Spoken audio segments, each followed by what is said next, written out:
Geoffroy Vaha, le directeur général adjoint de Twi TV et Watt FM est notre invité du jour. Avec lui, nous parlons aujourd'hui du décryptage du message du président du Faso à l'occasion de la première montée des couleurs de l'année au sein de la présidence. Bonjour et bienvenue. Bonjour et merci de me recevoir. Bonjour aux téléspectateurs et aux auditeurs. Avant de commencer nos échanges, nous allons suivre avec bien sûr nos amis de la technique le message du chef de l'État qui a été livré à l'occasion de la première montée des couleurs au niveau de la présidence du Faso. Un message dans lequel le président du Faso est revenu notamment sur la lutte contre l'impérialisme et a également répondu aux propos du président français Emmanuel Macron. C'est signé Fatima Tanikiema.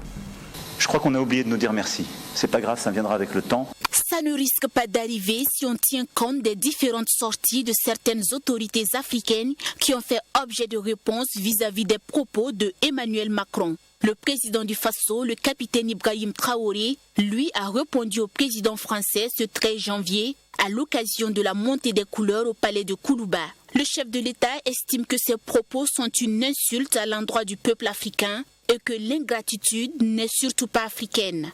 Mais s'il y a bien un ingrat, c'est bien lui. Je pense que s'il n'est pas athée et qu'il prie, à chaque matin qu'il se réveille et qu'il prie, il devrait aussi prier les Africains. Parce que c'est grâce à nos ancêtres qu'il existe aujourd'hui une France. Il devra nous prier. À ses yeux, nous ne devons pas être des humains, nous sommes plus que des humains. Ce sont des messages très forts qu'il passe.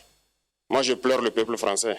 Il pleure également les pays qui n'ont pas encore dénoncé les accords militaires avec la France. Selon lui, la dissolution d'une base militaire française n'est pas égale au départ des forces françaises. Et Emmanuel Macron, dans son discours, l'a bien confirmé.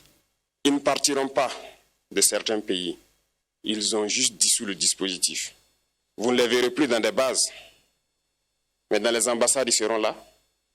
Ils vont constituer des sociétés de sécurité pour sécuriser leurs sociétés qui existent dans ces pays-là. Mais les soldats seront là. Mais vous ne les verrez plus en tenue ou rassemblés dans des bases.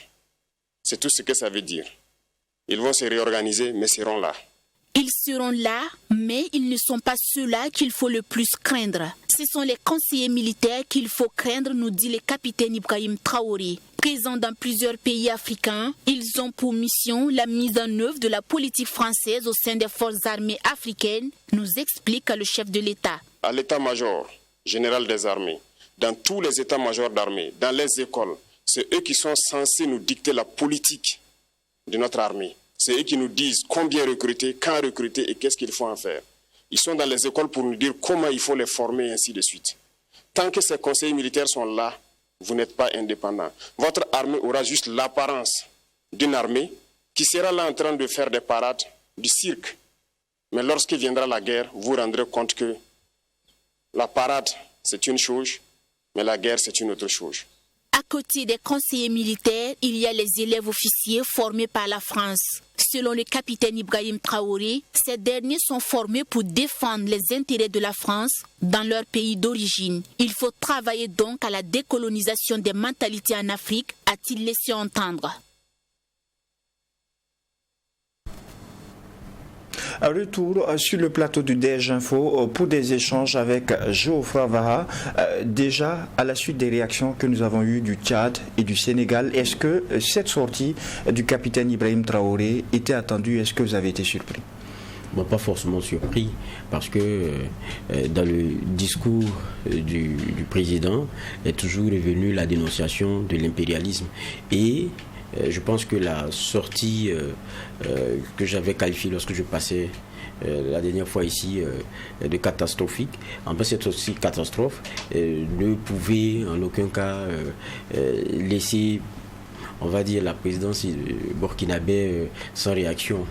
On savait très clairement qu'à un moment donné, une opportunité serait saisie, en tout cas pour donner une réponse à la hauteur de l'inconfort dans lequel le président français a mis tout le monde. Et quand je dis inconfort, c'est même un mot choisi pour ne pas dire autre chose.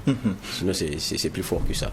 Dans la forme, quand on regarde, quelle est votre appréciation, si l'on s'en tient à ce qui nous a été transmis par les services de communication de la présidence du Faso? C'est un message d'une dizaine de minutes. Quelle est l'appréciation dans la forme? D'abord, c'est le contexte de lever des couleurs.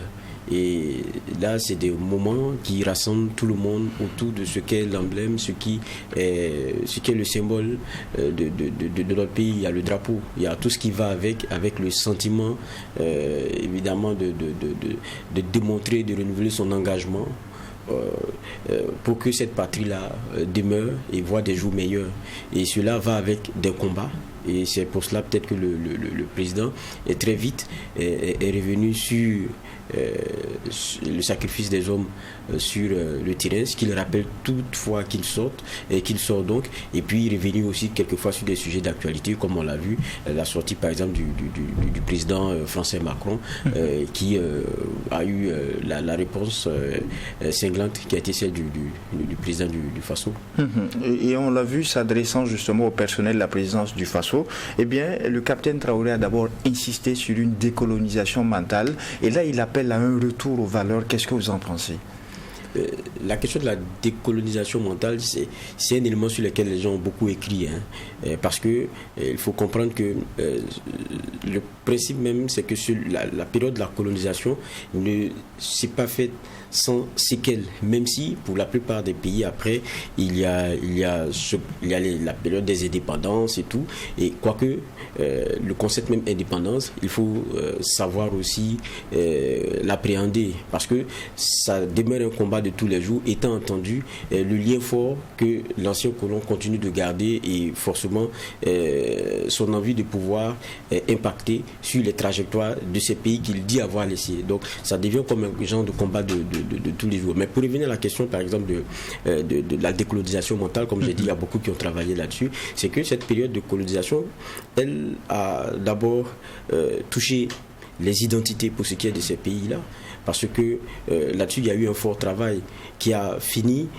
par changer la perception que les colonisés avaient d'eux-mêmes, leur rapport avec les autres, et puis leur place dans le monde. Et ça, c'est des séquelles qui sont restées longtemps. Et quand on parle de cette période aussi, il y a eu la déstructuration des économies, il y a des impacts qui sont restés pendant longtemps. Et jusqu'à aujourd'hui, nos économies aussi, elles ont pâti de cette période, de certains choix qui ont été faits. Et ça, c'est en tout cas le colon qui, en son temps, décidait au regard de ses intérêts, de la structuration qu'il faisait économiquement sur le sol. Mais arrivé la période des indépendances, à un moment donné, il faut repenser comment est-ce qu'on se relance. Et c'est pour ça, il y a un livre qui est même très intéressant, c'est Décolonisation mentale de l'Afrique. Je pense que ça a été écrit par Moumouni Jocelyn. Il y a un autre nom là que j'oublie un peu. Il dit ça, c'est un fait. Et c'est ça qui est intéressant. Que c'est un fait, on a été colonisé, il y a eu une déstructuration, on va dire, sur le plan de l'identité, il y a eu un impact profond qui a été fait, qui fait que, bon, jusqu'à présent, il y a des éléments qui demeurent. Sur la question des deux économies, il y a, comment dire cela, il y a un genre de choix qui a été fait qui ne met pas tout le monde au même niveau, mais ça, c'est des faits. Et ça, qu'est-ce qu'on fait de cela lorsque maintenant on estime qu'on est indépendant? C'est un peu la réflexion qui est menée, et il faut travailler sur les esprits. C'est-à-dire que la perception qu'on a de nous-mêmes, qu'on a gardée pendant longtemps, il faut travailler de l'intérieur à changer cela. Où on pense que l'autre est meilleur, on nous a travaillé dans l'esprit que ce qui vient d'ailleurs ou ce qui vient de celui qui était le colon, c'est la meilleure des choses. Non, ce n'est pas ça. Donc il y a un travail à faire. Et même nos administrations, elles ont gardé beaucoup d'effets pervers, notamment de ces organisations-là. C'est-à-dire elles n'ont pas travaillé à adapter nos réalités sur les valeurs que nous avons, sur les richesses qui sont les nôtres. Je parle de valeurs profondes sur nos traditions et dans notre façon de nous gérer et de gérer les choses. Tant et si bien que ce qu'on a reçu de la période de la colonisation, on l'a gardé comme un genre de fétiche, pensant que c'est la meilleure organisation pour nous. On n'a jamais voulu adapter cela au regard de ce qu'est notre histoire, de ce qu'est notre identité. Donc c'est un peu à ça que cela ramène, la question de la décolonisation mentale de l'Afrique. C'est un thème qui est très profond, et je pense que quand le président Ibrahim Traoré le ressort, ce n'est pas fortuit. Parce que derrière, même les questions de souveraineté s'y trouvent, les questions de développement s'y trouvent, avec le caractère auto-centré des choses, compter sur soi-même et se dire que il ne faut pas aller à cette illusion théologique là de se dire qu'il y a un chemin, il y a un modèle pour se développer. On se développe, ça veut dire qu'on trace soi-même son chemin au regard de ce que nous avons comme richesse, au regard, et quand je dis richesse, c'est sur le plan humain, c'est sur le plan aussi matériel, ce qu'on a dans notre sous-sol et tout, et ce qu'on peut dégager aussi au regard de nos choix sur des éléments comme l'agriculture, et sur la façon de revoir nos industries. Donc je veux dire que c'est la façon de compter sur soi-même à un moment donné pour se dire qu'on a toutes les capacités et on peut se sortir des problèmes dans lesquels nous sommes. Dans cette sortie du président du on l'a vu, le départ des soldats français d'un certain nombre de pays dans la sous-région est revenu justement. Et là-dessus, le capitaine Traoré a rappelé les propos qui avaient été tenus il y a quelques semaines par le général Abdourahmane Tiani au Niger. Et encore, il dit que rien ne changera concrètement, c'est juste le dispositif qui est en train de changer. Qu'est-ce que vous en pensez aussi quand le capitaine Ibrahim Traoré dit que pour pouvoir faire changer les choses, il faut au préalable dénoncer les accords? Je pense que c'est en connaissance de cause que le président parle ainsi, parce qu'il dit le problème même se trouve dans ces accords de défense.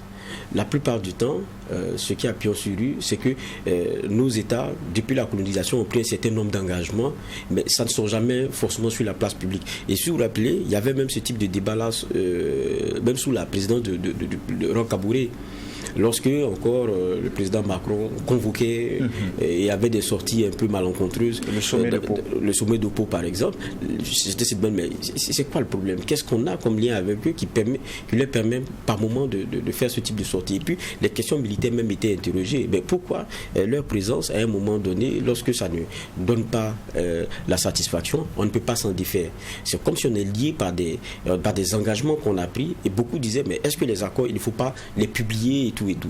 Mais donc quand le président dit le problème est dans les accords, je pense que quand vous êtes à la tête d'un pays, je pense que vous avez tout.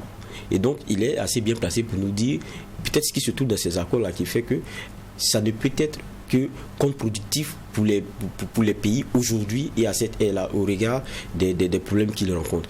Il se réfère à la sortie de Tiani, le président du Niger, mais vous vous rappelez l'interview qu'il a donné, l'échange qu'il a eu, c'est près de 80 fois qu'il a cité la France. C'est-à-dire le mot France, il l'a dit au moins 80 fois dans son échange. Parce que pour lui, c'est un problème central. C'est-à-dire que le problème qu'il vit, ça a un nom. Si ce n'est pas comment dire cela, si ce n'est pas le coupable, mais c'est au moins celui qui n'aide pas à trouver la solution. Et ça, je pense que c'est tous ces éléments-là qui ont courroucé le président français et qui est sorti, qui a manqué en tout cas de mesure dans sa sortie. Mais je pense que pour la plupart des pays de l'AES, comment dire cela, le schéma il est clair. Donc, avec la France, c'est la rupture, c'est le désamour total. Maintenant, évidemment, quand, pour ce qui est de cet espace, ils estiment à un moment donné que avoir réglé le problème de la présence militaire, c'est une avancée, mais il faut continuer de garder vigilance parce qu'il y a une réorganisation qui est en train de se faire autour, et donc cela ne peut pas se faire sans conséquence. Ils ne peuvent pas dormir sur leur laurier parce qu'ils se disent il y a des possibilités de déstabilisation. Quand vous écoutez Tiani, il dit il y a des bases chez ses voisins. Il a cité, il a donné même des coordonnées. Donc ça veut dire qu'ils observent ce qui est en train de se passer autour parce qu'ils se disent il y a un problème de confiance. On a pris une posture, on sait qu'il peut avoir un retour du bâton, et celui qu'on a chassé se réorganise pour rester, parce que, et ça, écoutez bien le déroulé de la sortie du président, parce qu'il y a des intérêts. Et c'est là toute la lecture qui est faite. C'est-à-dire il n'y a pas une présence militaire française pendant tout ce temps pour les populations qui les accueillaient, mais c'était pour des intérêts. Mais qu'est-ce qu'on croyait? Que les Français allaient dépenser autant pour venir nous sécuriser pour nos beaux yeux. Mais là aussi, il y a la complicité de ceux qui ont été à la tête de nos États, qui ont voulu que nos armées soient ce qu'elles étaient. Ils ont voulu que nos armées soient ainsi parce qu'ils avaient peur des coups d'État, ils avaient peur de donner les moyens et les armes pour qu'un jour ils soient eux-mêmes sautés. C'était ça aussi la réalité. Donc les armées restaient à leur situation bien congrue, et puis on gardait ce qu'on avait comme militaire autour pour sa garde présidentielle, auquel on donnait plus de moyens. On se bouquérisait, c'était comme ça. Et donc ça a été le schéma pendant longtemps, et ça avec une France aussi qui était à l'aise, puisqu'on sous-traitait le reste avec ces amis françaises là. Et c'est normal que les conseillers vont dicter ce qui arrange évidemment la France, parce que tout le monde est là pour ses intérêts. Difficile aussi de ne pas faire le lien en termes de timing lorsque le président du Faso dit ils ne partiront pas, ils ont juste changé le dispositif et il faut au préalable dénoncer les accords, alors qu'il y a à peine quelques semaines, des pays justement ont annoncé le départ.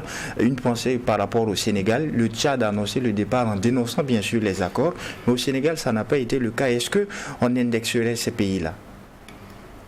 Je pense que le président ici, il est clair. Il dit, tant que vous n'avez pas dénoncé les accords, ce qui se passe, c'est qu'ils continueront de demeurer sous une certaine forme. Parce que la mission, elle est la même. C'est protéger les intérêts de cette France-là. Mais je dis que c'est normal. Qu'est-ce qu'un militaire français ferait ici si ce n'est que les intérêts du pays qui l'y a amené? C'est ça la réalité. Donc, je dis que c'est vigilance totale. Et pour lui, c'est-à-dire qu'il n'y a pas de sincérité de départ tant qu'il n'y a pas de dénonciation d'accord. Parce que les accords en eux-mêmes ont les germes de l'instabilité et de la soumission. C'est un peu ça qu'on peut lire dans le discours du président. Ça veut dire tout le reste n'est que cosmétique tant que vous n'avez pas dénoncé ces accords-là. Et par rapport à Emmanuel Macron, le président n'a pas tergiversé, il allait droit au but à travers ses mots. Pour lui, le président français a offensé tous les Africains. Et pour lui, s'il y a bien un ingrat, c'est Emmanuel Macron. Quelle lecture? C'est ce que je disais quand j'étais venu la dernière fois ici. C'est un peu regrettable parce que quand on regarde, c'est être sélectif, partial et partiel que de dire que les Africains n'ont pas été reconnaissants. Parce que quand on regarde l'histoire, je parlais de la période de la colonisation, on ne les a pas appelés, ils sont venus. Et je disais, tout ce qui a été fait, c'était pour le pays qui colonisait. Donc quand ils venaient, on leur appartenait, nos richesses leur appartenaient, tous les couloirs qu'ils ont fait, c'est pour que les richesses transitent et viennent chez eux. C'est ce qui a été fait pendant longtemps. Et je ne vous rappelle même pas la période des guerres, Première Guerre mondiale, Deuxième Guerre mondiale. Je pense que c'est ce qu'a évoqué le Sénégal dans sa réponse, dans le traitement qui a été fait de militaires venus de l'AOF pour aider la France face à l'Allemagne et tout. Et le merci, comme il le disait, ça a été ce qui s'est passé à Tiaroy, au camp. Donc, est-ce qu'il faut être sélectif, partiel et partial pour dire qu'on ne nous a pas remercié parce qu'à un moment donné, il y a eu un Serval qui, au Mali, a permis de ne pas descendre sur Bamako? Oui, mais avant, il y a eu aussi une Libye dans laquelle on a vu le jeu qui a été celui de la France. Aujourd'hui, je le dis encore, Sarkozy, il est en train d'être poursuivi par le fantôme de Kadhafi. Parce que derrière, quand vous regardez, il y avait des implications. Donc, on ne peut pas, et je le répète encore, être partiel et sélectif dans son appréciation. Et puis, quand c'est comme ça, vous faites une sortie qui est, je ne dirais pas malencontreuse, mais qui est catastrophique, comme on l'a vu. Et c'est pour ça que la plupart des chefs d'État le tiennent au bout et disent donc lui disent cette vérité. Et au détour aussi, quand moi, la partie m'avait quand même aussi un peu choqué, quand le président Macron disait que l'ingratitude, là, c'était une maladie qui ne se transmettait pas aux hommes. Bon, on se posait la question de savoir, parce que là, on est dans un discours catégorisant. Dans quelle case, dans quelle catégorie il met qui? Ou lui, dans quelle catégorie il se met? C'est pour ça, peut-être que le président, dans un genre de tournure, dit peut-être que c'est lui qui n'est pas humain. Parce que le discours est quand même assez fort. Je terminerai par cette phrase du président du Faso qui a tout de même suscité mon attention. Il parle de démocratie, mais ils se font eux-mêmes des coups d'État constitutionnels entre eux. Ils parlent des droits de l'homme, mais ils déciment des populations ailleurs. L'Africain doit se réveiller. Quelle analyse, Geoffroy Var? C'est ce dans quoi nous sommes.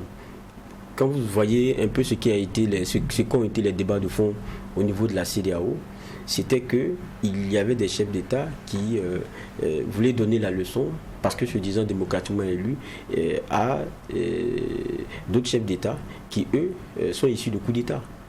Et donc, pour eux, bon, c'est un genre de gangrène qu'il faut vite circonscrire. Et puis avec cette histoire de terrorisme-là, il faut donner la leçon. Parce que chacun voit son fauteuil, il s'est dit, si on permet qu'ils viennent et on leur déroule le tapis rouge comme tout le monde, demain peut-être c'est chez nous, que ça va même se passer. Mais ce qu'ils oubliaient, c'est ça aussi la réalité, c'est que pour certains, c'est après des tripatouillages de constitution qu'ils se sont maintenus. Et c'est le rappel que fait le président Ibrahim Traoré. Mais ça aussi, ça tient pour certains qui sont nos voisins qu'on pourrait regarder, mais ça tient aussi même pour le Tchad.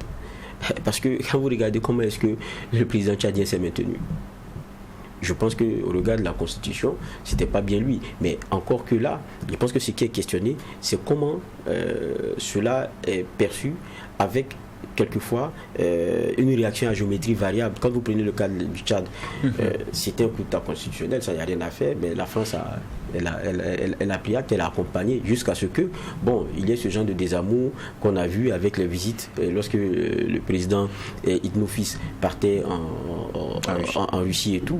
Donc, ça veut dire qu'il y a une appréciation à géométrie variable. On pourrait aussi parler du Gabon. Voilà, du Gabon. Donc, il y a des appréciations à géométrie variable que le président donc tente de rappeler ici. Et même sur la question des interventions,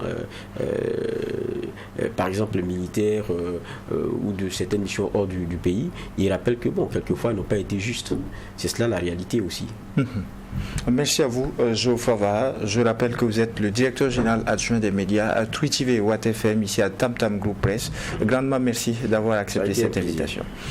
Merci à vous, auditeurs et téléspectateurs des médias leaders à Twi TV et Watt FM. Ainsi se referme ce 3e numéro du DEJ Matinal Info. En attendant bien sûr de vous retrouver, Dieu voulant, demain pour un autre numéro, non seulement portez-vous bien, mais aussi et surtout que Dieu bénisse le Burkina Faso.